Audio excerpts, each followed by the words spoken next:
ایک مرتبہ حضرت بلال اور حضرت ابوذر گفتگو فرما رہے تھے۔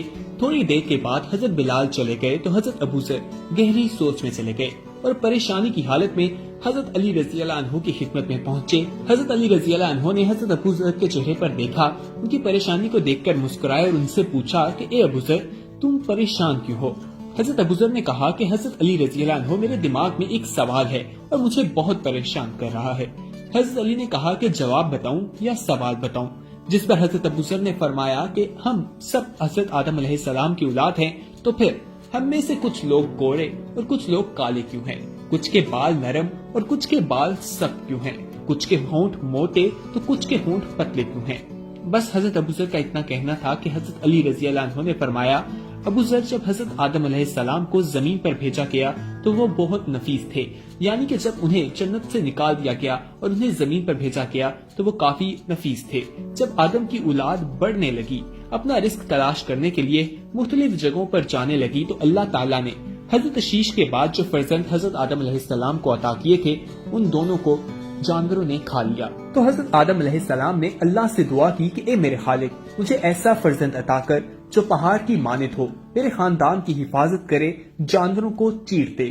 بس آدم کی دعا اللہ کے دربار پر پہنچی تو آدم کو اللہ تعالیٰ نے ایک بیٹا عطا کیا جس کا رنگ سیاہ، بال سخت اور ہونٹ اور دانت اتنے مضبوط تھے کہ وہ اپنے دانتوں سے کسی بھی چیز کو چیر سکتا تھا۔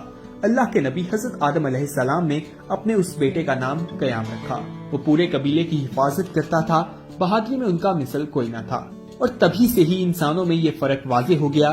کچھ انسان حضرت اشیس سے ہوئے جو گورے تھے، بال نرم تھے، جسم نازک تھا، اور کچھ انسان قیام کی نسل میں سے تھے جن کا رنگ کالا تھا، بال سخت تھے اور جسم مضبوط تھا، اور ہونٹ موٹے اور کافی مضبوط تھے۔ اس طرح سے دنیا میں کالے اور سفید رنگ کی تقسیم ہوئی۔ اس طرح سے لوگوں کے اندر ایک واضح فرق دکھائی دیا۔ ناظرین، ان واقعات سے پتا چلتا ہے کہ حضرت علی رضی اللہ عنہ کی اسلام کے حوالے سے کتنی گرفت تھی، انہیں کتنا نالج تھا، ان کے پاس بہت زیادہ تعلیمات تھی۔ ان کے واقعات آج بھی ہمارے لیے رہنمائی کا باعث بنتے ہیں۔ حضور اکرم صلی اللہ علیہ وآلہ وسلم کے چچا کے بیٹے تھے اور ان کے ساتھ ان کا بےحد پیار تھا۔ وہ بچپن سے ہی آپ صلی اللہ علیہ وآلہ وسلم کے ساتھ رہا کرتے تھے۔ آپ صلی اللہ علیہ وآلہ وسلم کے چچا ابو طالب کے بیٹے تھے اور 8 سال کی عمر میں انہوں نے اسلام قبول کیا تھا، اور کہا جاتا ہے کہ بچوں میں سب سے پہلے حضرت علی رضی اللہ عنہ نے اسلام قبول کیا تھا۔ حضرت علی رضی اللہ عنہ کی آپ صلی اللہ علیہ وآلہ وسلم کی بیٹی حضرت فاطمہ سے شادی بھی ہوئی اور وہ آپ صلی اللہ علیہ وآلہ وسلم کے داماد بھی تھے۔ آپ صلی اللہ علیہ وآلہ وسلم اور حضرت علی رضی اللہ عنہ کے درمیان بہت پیار تھا، اور ان کی اسلامی واقعات میں گرپ ہونے کی وجہ بھی یہی ہے کہ انہوں نے آپ صلی اللہ علیہ وآلہ وسلم کے ساتھ بہت زیادہ وقت گزارا۔ اس وجہ سے انہیں وہ چیزیں یاد تھیں جو انہوں نے آپ صلی اللہ علیہ وآلہ وسلم سے سیکھی تھی۔